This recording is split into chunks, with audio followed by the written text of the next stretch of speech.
You're listening to Inner Guidance Channel. Many months ago, I asked a very simple question. Why? Why did you create the universe? Just why? I never doubted that there is a God, for I've stood in the presence of the Ancient of Days. But why? And the voice came from the very depth, hatching, just hatching. So the very end of it all is hatching. Hatching what? He's hatching out himself.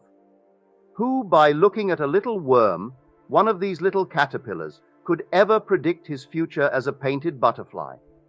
Who, by looking at an egg, not knowing the contents, could predict the beauty of the peacock, or maybe another beautiful, beautiful bird? Who, by looking at man, could predict Jesus Christ? Who in this world, by looking at man, could see that man is but the egg, and out of man will come Jesus Christ? Not one will fail, for his purpose is that not one will be lost in all my holy mountain. But within the framework of his purpose, you and I can take the same technique, and we cannot fail. Now, it is for hatching. Well, we are not nesting correctly if we ever fall asleep in any nest other than the feeling of the wish fulfilled. For at night all the birds return to their nests. Through the day they have intervals upon that nest. You go out to make a living in the world of Caesar, and you may forget. And numberless things may happen that cause you to even forget for a moment that there is such a thing as a nest. But you must remember that there is on that nest that you built, as you prepared it, or you conceived it. It's a deliberate constructive plan on which you will sit. As we are told in Habakkuk, I will stand upon my watch and see what the Lord will say unto me, and what I will answer. The next verse, every seed really, has its own appointed hour. For he's telling us that all the visions, well, the vision is simply your little seed or your egg. The vision has its own appointed hour. It ripens, it will flower. If it be long, then wait, for it is sure, and it will not be late. Habens 2:3. For there are different time intervals for all the different eggs of the world. I may have an egg based upon a yearly income, or an egg based upon a weekly income, or a monthly income. If I take it over a long period of time, well, then wait. If the first day, week, month, or even the first 6 months are slow, but I am faithful to that egg, which is a yearly income, at the end of the year I will look back upon the most fantastic year I've ever had. So in the course of a day I will fly from that nest and do all kinds of things and forget. But at night, let me return to that nest and keep that seed warm, keep that egg warm, and then do, as we're told in Habakkuk, I will stand upon my watch, and I will watch to see what the Lord will say unto me, and what I will answer. Well then, the Lord is simply the whole vast world pushed out, for the Lord is I am. So I am sitting on this state, and then I look upon my world. My world is myself fragmented, and that is what the Lord is saying unto me. When I think of my friends and see them mentally in my mind's eye, what are they saying? Are they congratulating me? Am I accepting their praise graciously? Well, then I will now sit upon this nest and fall asleep in this assumption, in this state. For I am standing upon my watch and watching to see and to hear what the world, the Lord, will say unto me, and what I will answer. What is my response when they say what they must say, seeing me as their friend, so successfully lifted up in this world? So if you will do that, night after night, no power in the world can stop me from bringing forth from that egg, which is simply my assumption, all that it is implying, if I will do it. I may leave it and not really sit upon the egg. We have seen that in all the barnyards of the world, for eggs are dropped, and no one thinks in terms of ever warming them or incubating the egg. But you and I, if I know what purpose really means, purpose in the strict sense, is a deliberately conceived plan proposed for action or executed in it. I plan a campaign. And that action, but not only the action, something must be executed in it. Why am I planning the campaign? To sell merchandise? I plan a campaign or plan the campaign of war. Why? That I may be victorious in this action. So I will execute this plan in the action that I have now proposed. Well, the action is simply, this night I will stand upon my watch and watch to see what and hear what he will say unto me, and how I will answer, knowing in my heart that the vision has its own appointed hour. It ripens, it will flower. And if to me it seems long, then let me wait, for it is sure, and it will not be late. So I simply stand on my nest and go to sleep in that state. If in the course of a day I can't come back to it too often, it wouldn't addle. If I am faithful night after night, it will not addle. Just before I came on the platform, not more than 1 minute before, my very dear friend, who is here this night, she said, about 2 years ago, a friend of hers won what she called, I have never heard of this award before until tonight, it's called a Lulu. It's like an Oscar in the fashion world. And so, it is given to some lady in the fashion field, whether you be in department stores, TV, radio, well, any aspect of displaying your fashion. She said when the friend won it, I'll win one too. She did it just as lightly as that. But she did something about it, and tonight she brought it. It's in her purse. This lovely Lulu. It's a little statuette, a first prize for her work. Only recently has she joined the May Company. And so for the May Company, she's been doing all of their displays, all of their advertising, and she won the Lulu. Just did it naturally. And this is not just for this city. Every state west of the Mississippi is within that picture of the Lulu.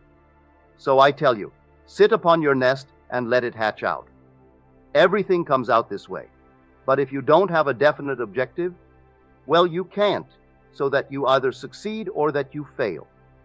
But God has a purpose, and his purpose is to bring forth from man Jesus Christ, and Jesus Christ is God himself. He's bringing out of us Jesus Christ. He will not fail. As we are told, as I have planned it, so shall it be. As I have purposed, so shall it stand. Ezekiel 14:24. And the anger of the Lord will not turn back until he has executed and accomplished the intents of his mind. In the latter days you will understand it clearly. Jeremiah 23:20. In the latter days you will understand why you went through all the things in this world, because out of you is coming, actually coming, Jesus Christ. He could not emerge from man were he not actually present in man. So at this very moment he's buried in every being in the world, and God is bringing him forth. When he brings him forth, he brings forth himself, and it's you. But while he is bringing him forth, he has given us his own talent, the talent of using our imagination to create everything in this world. A letter given me this past week from this young lad who is here tonight. He said, I found myself in the high school, and my teacher was the Latin teacher. Her name was Miss Divine. And as I entered, there was an examination taking place. And so I sat, and on the board were 2 columns. There were 21 problems. On the right side, there were from 0 to 10, say 11 problems. On the left side, from 11 to 20. Down in the middle of the column on the right side, there were 2 words that I had to define. They were separated by a word which I couldn't quite discern, but the 2 words were crucifixion and resurrection. The left-hand column, there were from 11 to 20, and I couldn't discern the words save 2, and the words were map and route. And so I took my paper. I began to define crucifixion, and I defined it by quoting the words of Paul from the 2nd chapter of Galatians. I have been crucified with Christ. It is not I who live, but Christ who lives in me. Verse 20. That's how he put down the definition of crucifixion. Then he discovered that his paper wasn't big enough for all the answers, so he turned to Miss Divine. Bear in mind the name of this teacher, Divine. So he turned to Miss Divine and asked her for permission to go and get a piece of paper. She said to him, Go to my desk and get a piece of paper. So he did. He came back with a larger sheet. On his way back, he realized that in his pockets were all the answers to all these questions on a smaller piece of paper. So he sat down and tried to transfer from the smaller piece of paper to the test paper all of the answers. And then, suddenly, the test was halted. And then all the test papers were collected. Then Miss Devine began to read the answers as she got all these test papers together. And she turned first to the left-hand column to the words map and route. And she said, Neville Goddard has the map and the correct route. If anyone wants the map and the correct route, let them go to Neville Goddard. With that, it was all dismissed, and then he took his papers and tore them up into shreds and started towards the exit to throw them into the wastebasket. She asked him for the papers. At first he said no, and then she glared at him, and with that he gave her these torn pieces of paper. Then with his books in his hands, towards the exit, he walked out saying to himself, I am expelled. Then it was early in the morning, so he woke, wrote the whole thing down in detail as I've just told it to you, and then fell asleep. And this is the epilogue. The epilogue is marvelous. He heard a voice, and the voice was the voice of the broadcaster, the announcer of the Angels, the baseball game. Bear in mind, they're the Angels, not the Dodgers, they're the Angels. And this Don Whale thought, he said, this is the fourth game that the Angels have played in the last 24 hours, and there are 400 people present. The fourth game in 24 hours, and there are 400 people present. Well, 400 is the numerical value of the 22nd letter of the Hebrew alphabet, which is Tau, and it has the symbolical value of a cross. Remember, he defined only one word. He defined crucifixion. The 400 were present, so he defined the crucifixion in his test. And then there were 4 games, that's the fourth letter, which is Daleth, which is a door. He said, I am the door. Anyone who comes through any other way other than through this door, and I am the door, is a thief and a robber. John 10:9. 24 in the mystical Hebrew is a horse. It's quote, and that is the mind. The whole thing is coming out of the mind of man. It's the mind that man has to control. That is the horse, the unbridled beast that must be broken in by man and ridden by man himself. And so he found the horse, told in the form of a number, in 24 hours. He found the door, I am the door, in the form of a number, 4 games. You wouldn't play 4 games in 24 hours, and then there were 400 people present. They do get very, very small audiences, I grant you that, but not 400. They haven't fallen that low. But bear in mind, they were angels. They were not Yankees, not these angels. All of this is symbolism. Well, what strikes me forcefully in the entire picture is not that Miss Devine, there's the name, she's the teacher, said that Neville Goddard has the map and the correct route. I love that in the picture. But what really to me is significant in the entire vision is his quote from Paul in the definition of the crucifixion. For when I stood in the presence of the Ancient of Days, and he asked me, what is the greatest thing in this world? I too quoted Paul.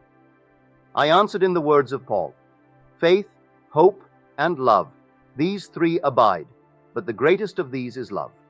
1 Corinthians 13:13.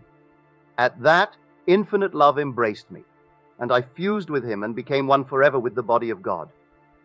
And I wonder, after his letter to me, do we all answer in the words of Paul? I'm asking a question. He shared with me his experience. I hope you will share with me your experience when a similar vision takes place with you. For I answered in the words of Paul, and he answered in the words of Paul.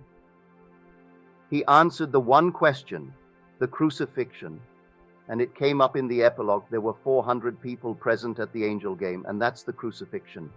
And so, when you think the greatest figure in Christendom is Paul, really, who has done for Christianity what Paul has done?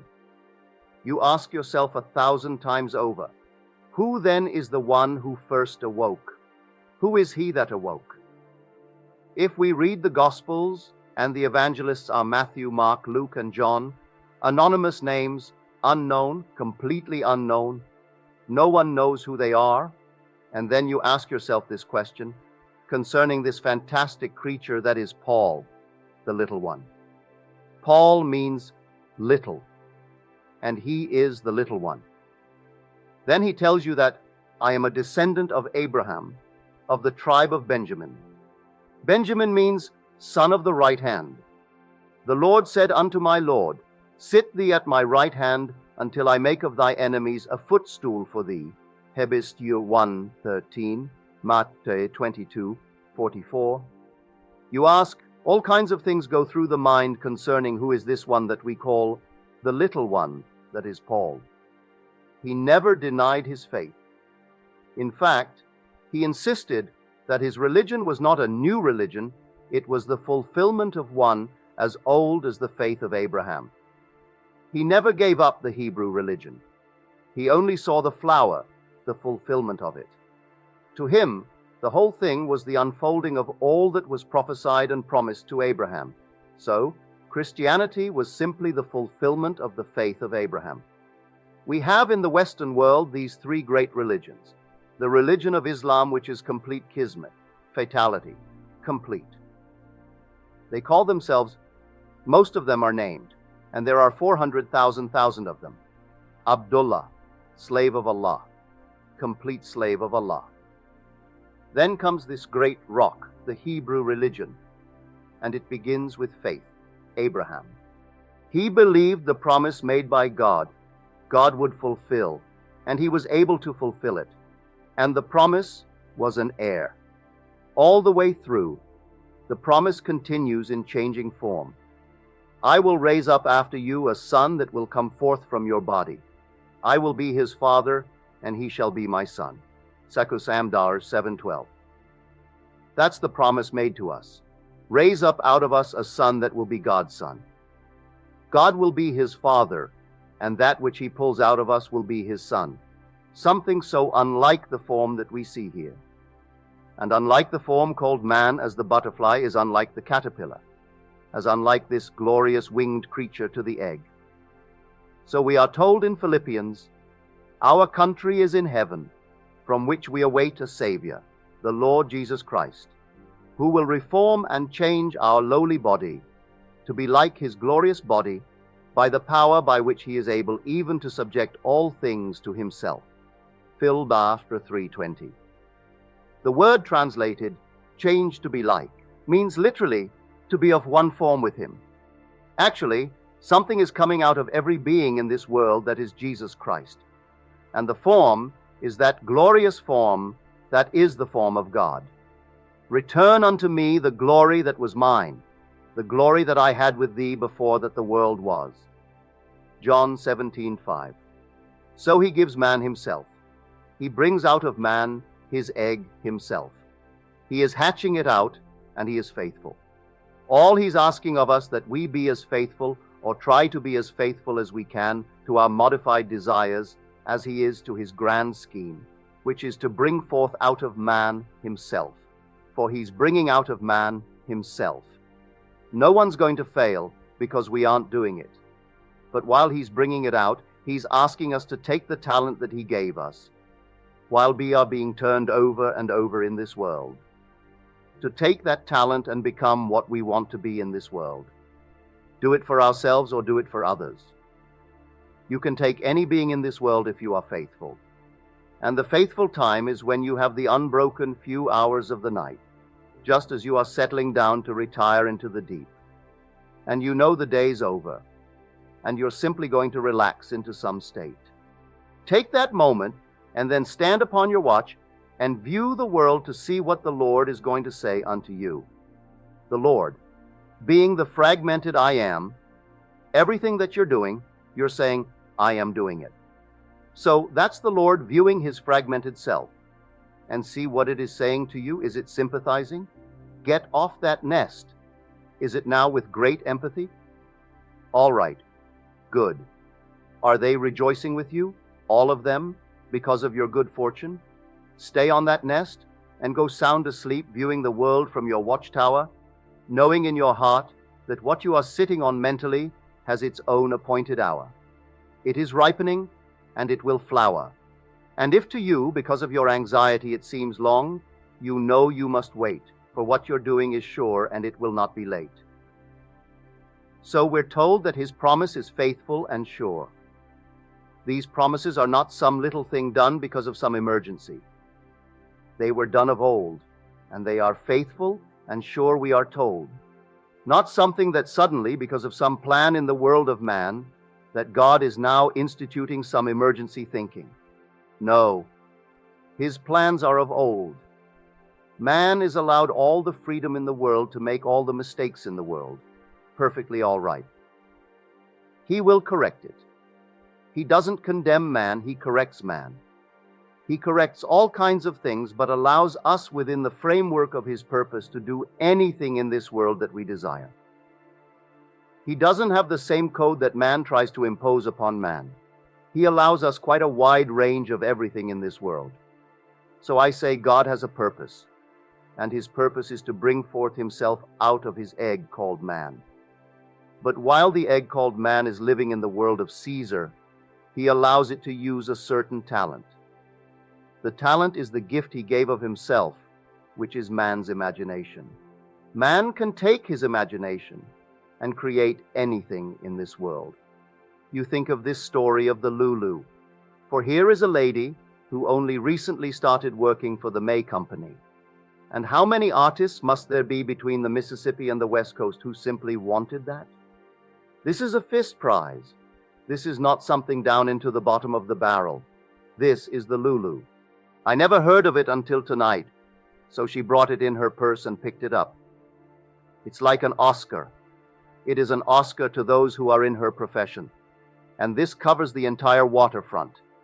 This is not confined to department stores. It isn't confined to TV or to radio or to moving pictures, but to every aspect of the art world where ladies are involved in fashion.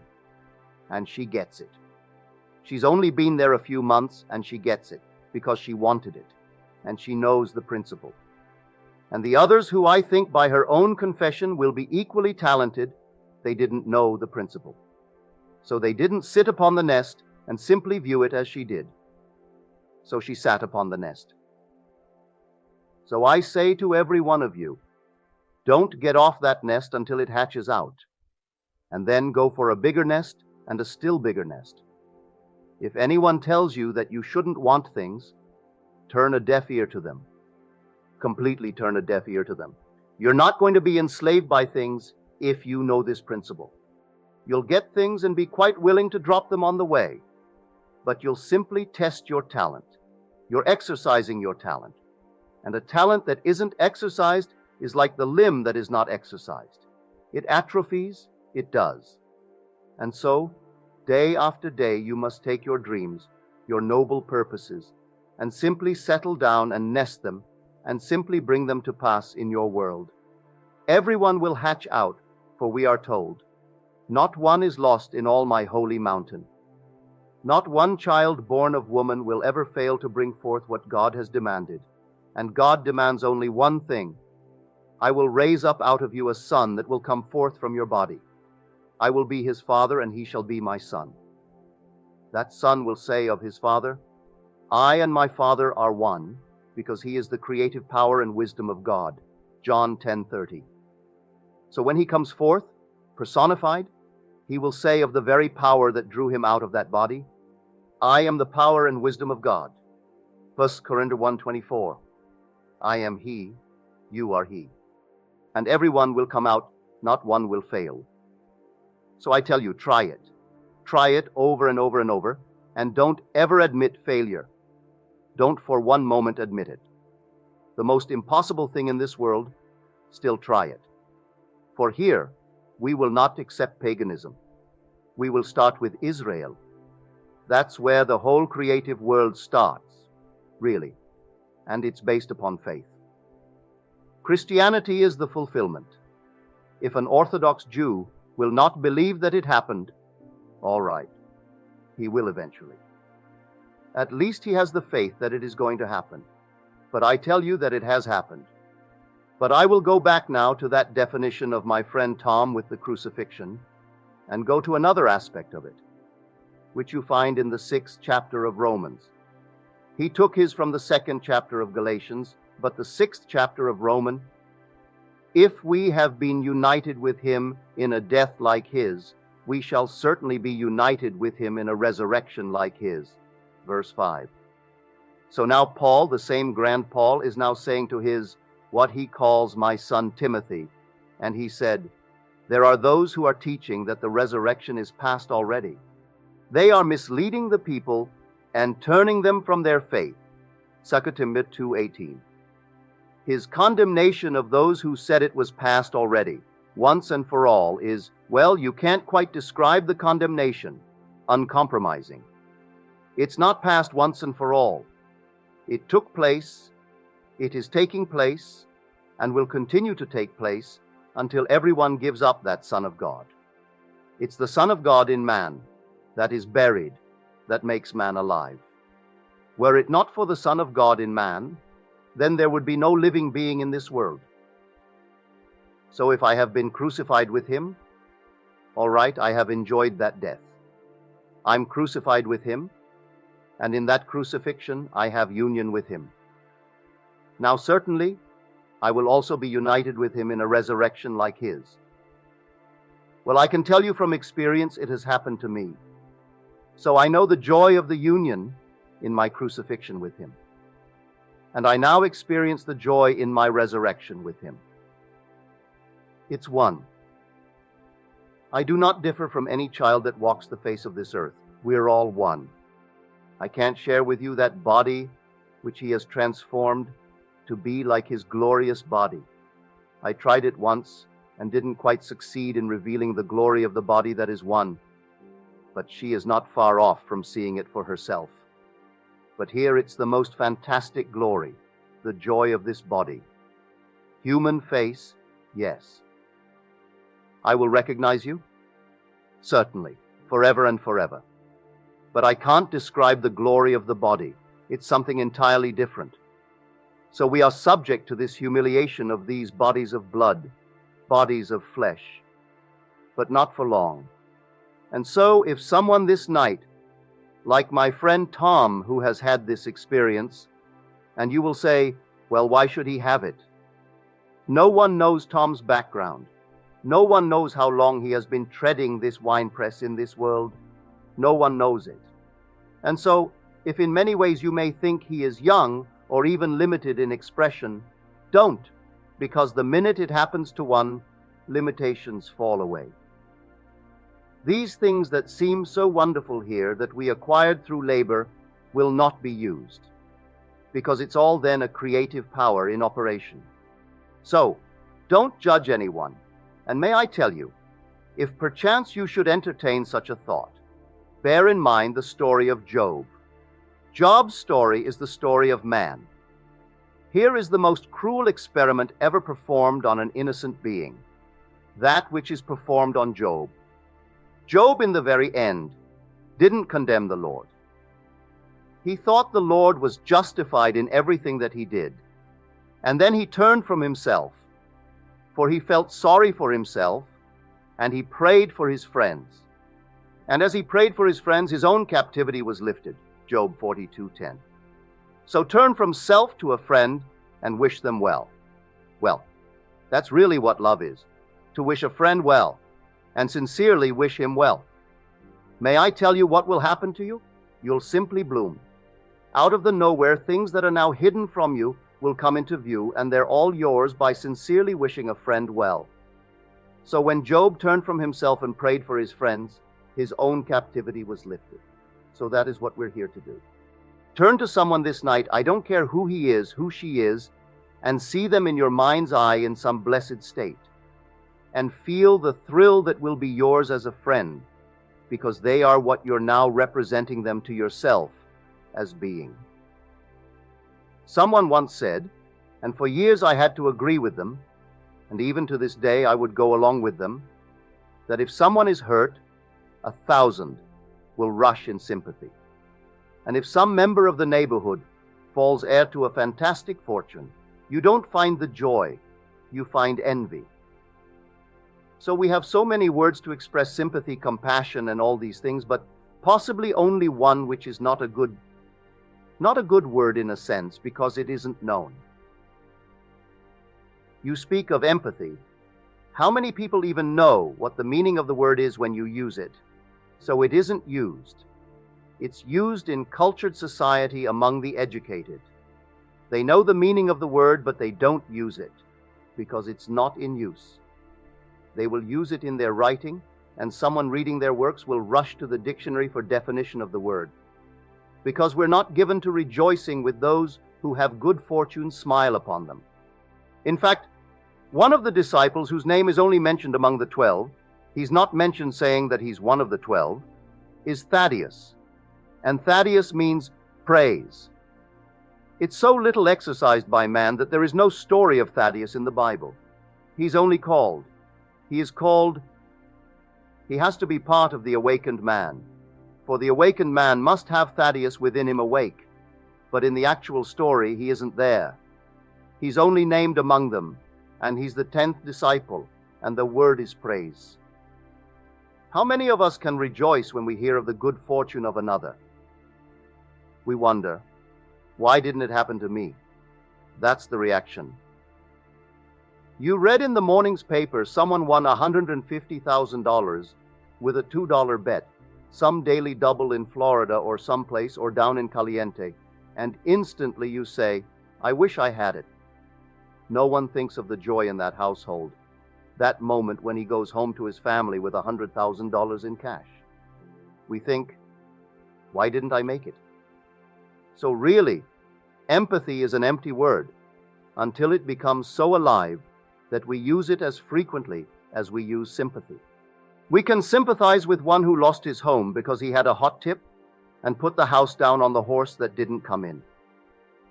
We can sympathize with his wife at home who must now give up the house, but we cannot rejoice with her when he comes home with the fortune. So Job rejoiced in the good fortune of his friends, and as he did so, his own captivity was lifted. So to come back to our theme, which is God has a purpose. That end you can accept as Abraham accepted it. He heard the promise, he believed it. And then in spite of the hell of the 400 years in this land where he was a stranger, where he was a slave of slaves, he still remembered the promise. He believed the one who promised was capable of fulfilling that promise. And then he rejoiced that he was to see my day. He saw it and was glad. John 8:56. And went through hell faithful to the promise made to him by God. And so you become that. I tell you, he's coming out of you, one that is completely glorified, and the body he wears is the body of God. Not some little tiny thing. Something is coming out of all of us that is the most glorified thing in this world. It's an immortal body, and the body is the body of God. But before it comes out, and you wear it, and you are one of the immortals, while you are still telling the story and moving through the world of Caesar, use the same talent to play your own part of sitting on your nest. Night after night, take the most glorious idea. If you're in business, augment it, double it, treble it. Let no one tell you that you're too hungry, you're too anxious. Forget what they're saying. You double it. You're making X number of thousands a year. Double it, you treble it, and test God and see if it doesn't work. And so when you go to bed this night, you sit on your nest of an income and you name it. And then stand upon your watch and see what God is saying to you. And God speaks to you through the faces of every person in this world that you contemplate. So you think of me, and you've just written me the most fantastic letter of your good fortune, and hear me tell it from the platform. So think of me this night telling from the platform your good fortune. Think of your mother, if you have one in this world or if not in this world. She's still in this world, you know, for the world is simply sections within sections. So think of her. Don't think because she's not physically present, she's not aware of it. Think of her and let her see your good fortune. Let all of your friends see your good fortune. And go to bed sitting on that view of things, which view implies the fulfillment of your desire. And see how it comes to pass. It may take 24 hours. Some things hatch out in 24 hours. Some things hatch out in a week. Some things in a month, 6 months, a year. I do not know the time interval of your desire. But your desire, your mere wish, is an egg. You laid it. Your wish, you laid an egg. I mean, in the true creative sense, not in the theatrical sense. And so, you have an egg, and then you simply sit upon your egg and bring it to pass. Let the whole thing come out in this fabulous world of yours. Now let us go into the silence.